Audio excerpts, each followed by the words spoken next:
Hello everybody, this is Ken and Debbie with KD Synergy Forge, showing you a setup video for Lotharian chess. The boards already open on the table will be arranged slightly off center.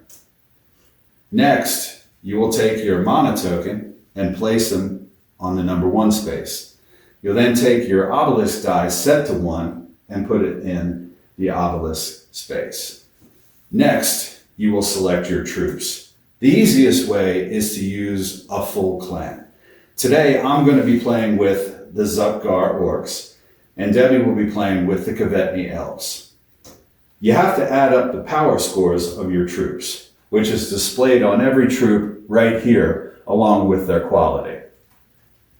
Then you place them on the board, face down initially, after you add up the power score of the full clan. Mine is 172. And hers is 174. Since I have the lower score, I will be going first. And since there is a 2-point difference divided by 5 and rounded up, I will get a 1-point mana advantage. So I'll put this up to 2 now.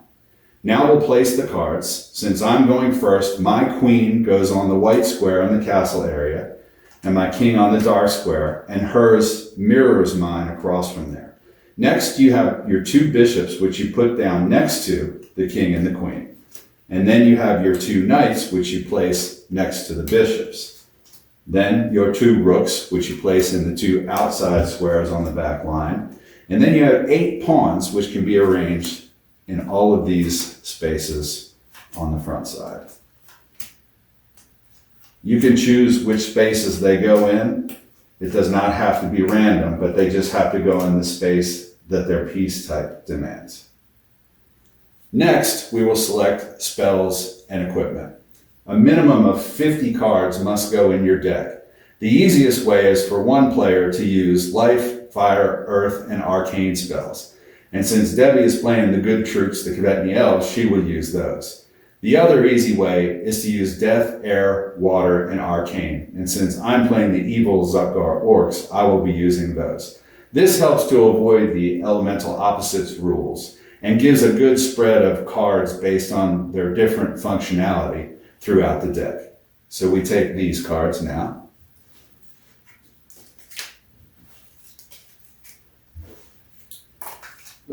And we give them a good shuffle.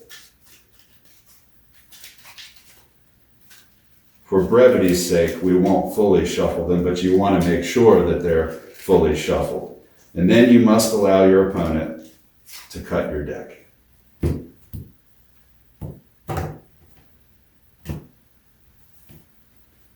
Your deck is then placed on the draw space on the board, and you are now ready to begin a game of Lotharian chess. Have fun and achieve victory.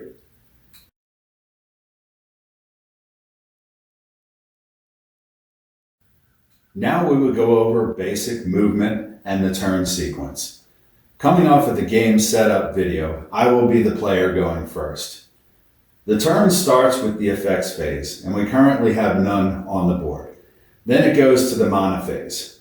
I will increase my mana by 1 because my obelisk is on 1, and that's my per turn mana gain. Then we go to the draw phase, so I'll draw a card.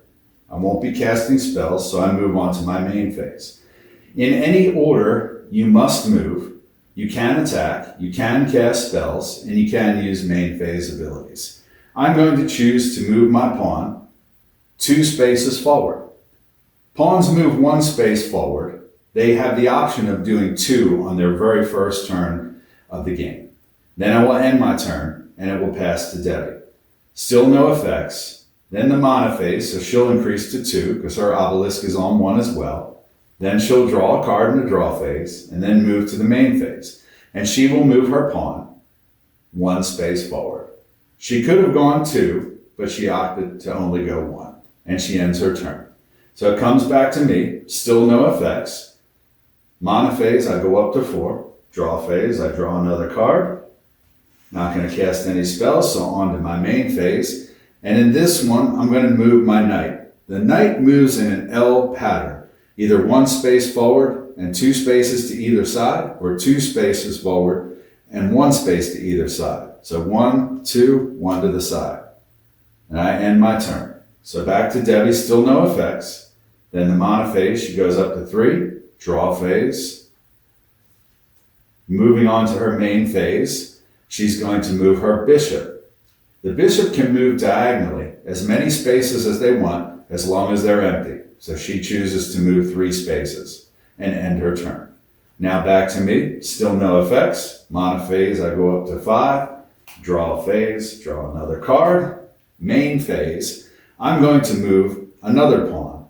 And I'm also going to move 2 spaces forward again, since it's the first time that pawn moved.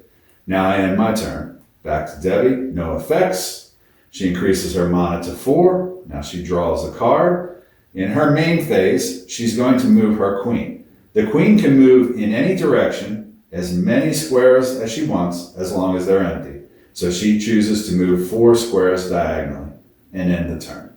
Now back to me, still no effects. Monophase, I go up to 6. I draw a card. Now in my main phase, I'm going to move my rook. The rook can move either forward, backward, or sideways, as many spaces as they want, as long as they're empty. So I choose to move 2 spaces forward. End my turn, back to Debbie. Still no effects. Monophase, she goes to 5. Draw phase, she draws a card. In her main phase, she's going to move her king. The king can move any direction, 1 square only. Normally you wouldn't move the king like this, but this is just to demonstrate they move 1 square.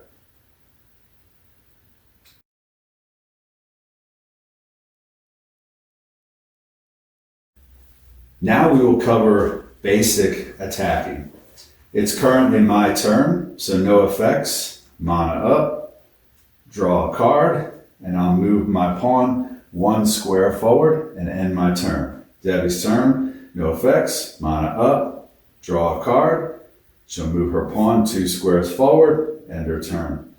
No effects. Mana up, draw a card, and I will move my pawn 2 squares forward and declare an attack on her pawn. Pawns attack in a diagonal direction, and when troops attack each other, they're revealed. I have a 3-3 Zupgar war leader, 3 attack, 3 defense. She has a 2-3 Kvetny Woodguard with brace, which reduces damage by 1 on defense, which she is the defender. So I would normally do 3 damage, but I do 2 damage to her 3 defense, so she survives with the die displaying 2 damage. She does 2 damage to my 3 defense, so a die displaying 2 damage is placed on my troop. This is an example of how when both troops survive with damage, they just keep their position and the combat ends. And I end my turn. So no effects, she manas up, draws a card, and she decides to move her pawn 1 square forward and attack my pawn. I am a 4-4 Rammer Grok with battering ram, which gives me extra attack when I'm attacking, and she is a 4-4 Shahara with pounce, which gives her +1 attack and nullifies my text abilities when attacking. She's effectively a 5-4, and I'm a 4-4. So I do 4 damage to her 4 defense. She does 5 damage to my 4 defense, and we are both killed and are removed from the board and placed in the crypt. And she ends her turn. My turn, no effects. Mana up, draw a card, move my pawn 1 square forward, and end my turn. Debbie's turn, no effects. Mana up, draw a card, and she decides to move her bishop diagonally forward and attack my pawn. My pawn is a 1-1 Zupgar shock trooper with resupply. I get to draw a card if he's killed. And she's a 4-4 Kvetny Wood Sage with prime healer, which allows her to remove wounds in the effects phase. She does 4 damage to my 1 defense, so I am killed. I do 1 damage to her 4 defense, so she puts a die with 1 on it, 1 damage, and she takes the space. And this is an example of how when you win the combat, you take the opponent's space with damage.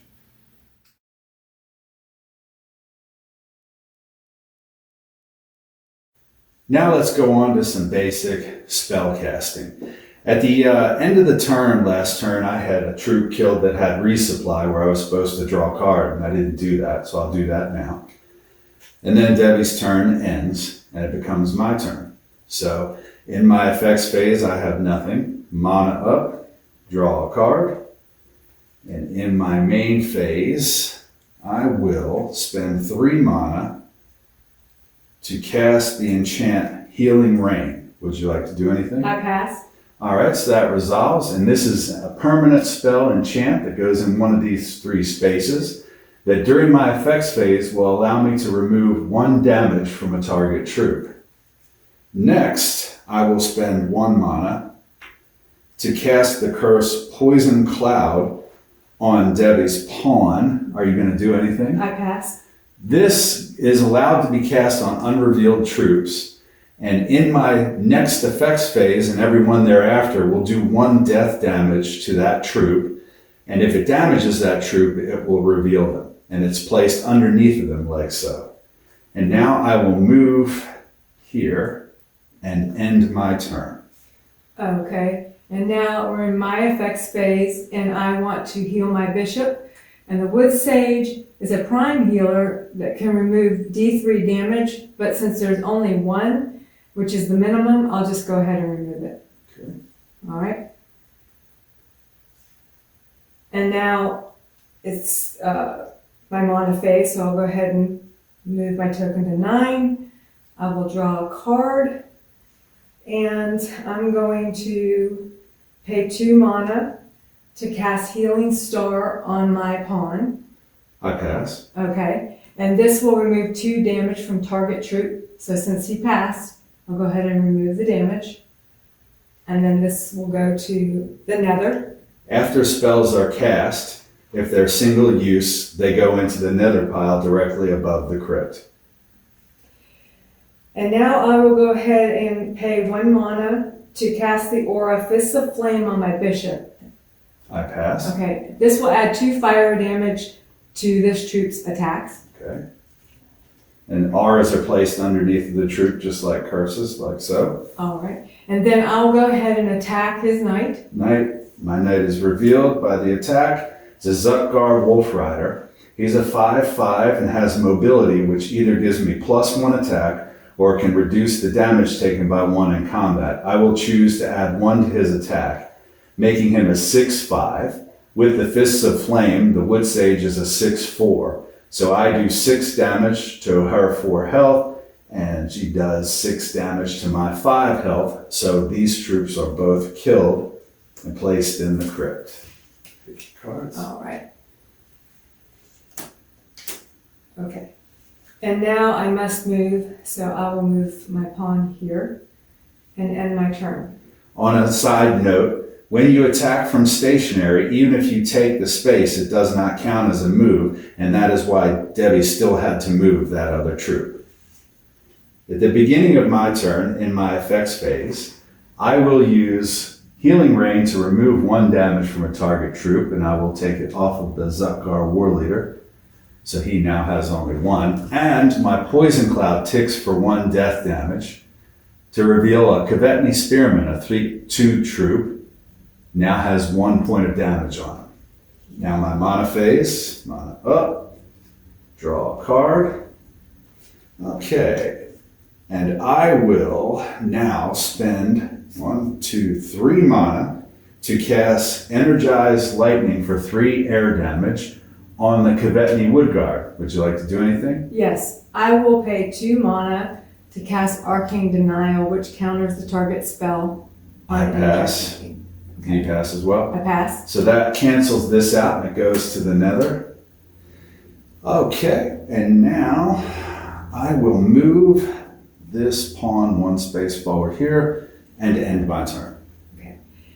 And I don't have any effects, and so I'll move on to my mana phase. Move my token to 5.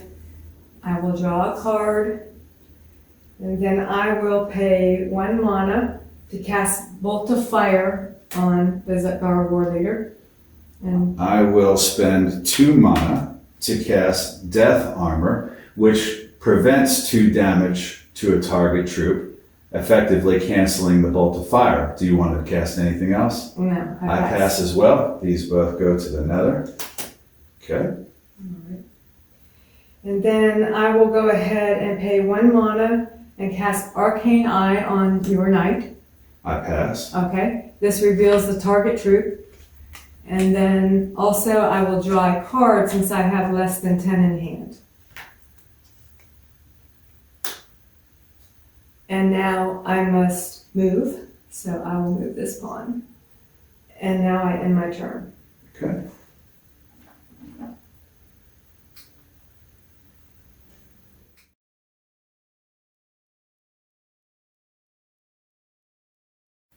So now we will go over main phase abilities and mana harnessing.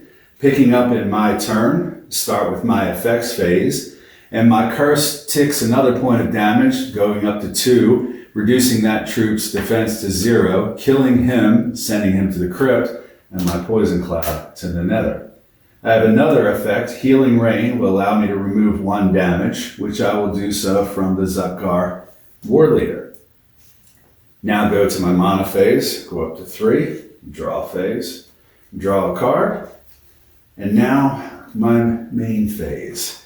I will move this troop here, and he is a scout, so he reveals adjacent troops, reveal a 1/1 Kvetni infantry with resupply. Now I will voluntarily reveal, in order to use my main phase ability, Bowshot 1, which deals 1 physical damage to adjacent target troop. So I'll do that to that troop, killing him. The resupply triggers, she draws a card. Now I will pay 1 mana to cast the spell Spellfind. Would you like to do anything? I pass. So that resolves and allows me to look through my deck for 1 card and add it to my hand. Then I shuffle my deck. Put that in the nether. So I'll look through my deck. Alright, then I shuffle, and I must allow my opponent to cut my deck. Thank you. The draw pile back. Okay, and now I'm low on mana, so I'm going to mana harness this card, Neutralize Your Foe, which will give me 4 mana, and I'm going to use that to cast the spell Lifesteal on the Kvetni Woodguard. This card can be pumped up. Each point of mana spent to cast it amounts to 1 point of death damage. So 4 mana will mean this does 4 damage. Would you like to do anything? I pass. It does 4 damage to the 3 defense, killing him, going to the crypt, and this goes to the nether, as well as the mana harnessed card. Okay, and now I will end my turn. Okay, and I don't have any effects, so I will mana up and draw a card. And then I will go ahead and move this pawn up 1 and reveal and use my main Bowshot 1 ability on the Zutkar Stalker. So the 1 damage reduces him to 0 defense, killing him and sending him to the crypt.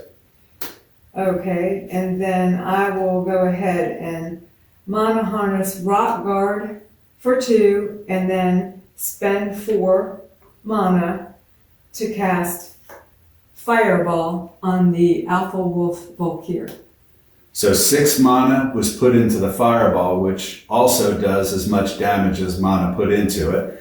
And he has 6 defense, so I pass. Okay. And that reduces his defense to 0, killing him and sending him to the crypt. Okay, and I will end my turn. Okay.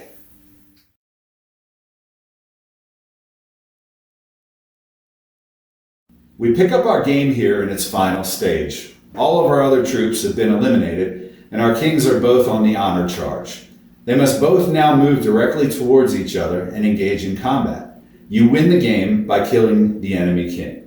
It's my turn. I currently have no effects that would go off, so mana up, draw a card, and now I will spend 2 mana to cast Movement of the Rook on my king. Would you like to do anything? I pass. All right, so this resolves, and this turn my king may move and attack like it's a rook. So I will now move all the way across the board, reveal and declare an attack on her king. Okay, and I have Druid Queen Zanala, and she has Druid forms and can either choose Panther, which gives +1 attack, or Treant, which reduces non-curse damage taken by 1. And I will choose Treant. And I have Warlord Gorus, who has Charge 2, giving him +2 attack when attacking, which he is, and Crusher, which ignores an opponent's armor, which he has none, and Resist All 1, reducing his damage, non-curse, by 1. She's the defender, so she gets the first chance to cast a spell. Okay, and I will pay 3 mana to cast Powered Earth Barrier, which prevents 3 damage to target troop.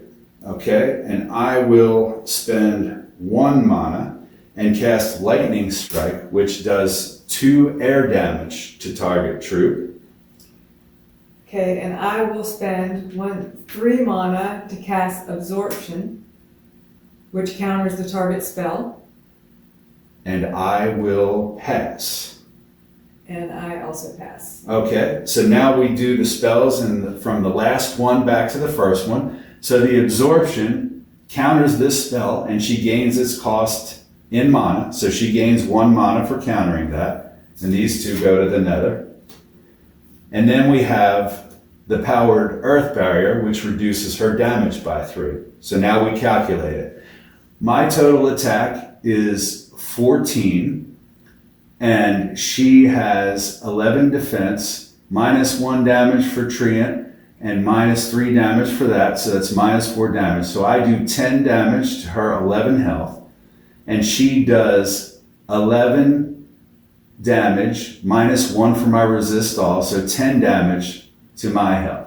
So Warlord Gorus is killed, and she survives the battle with 10 damage. So Debbie wins the game because she eliminated my king, and her king is still alive.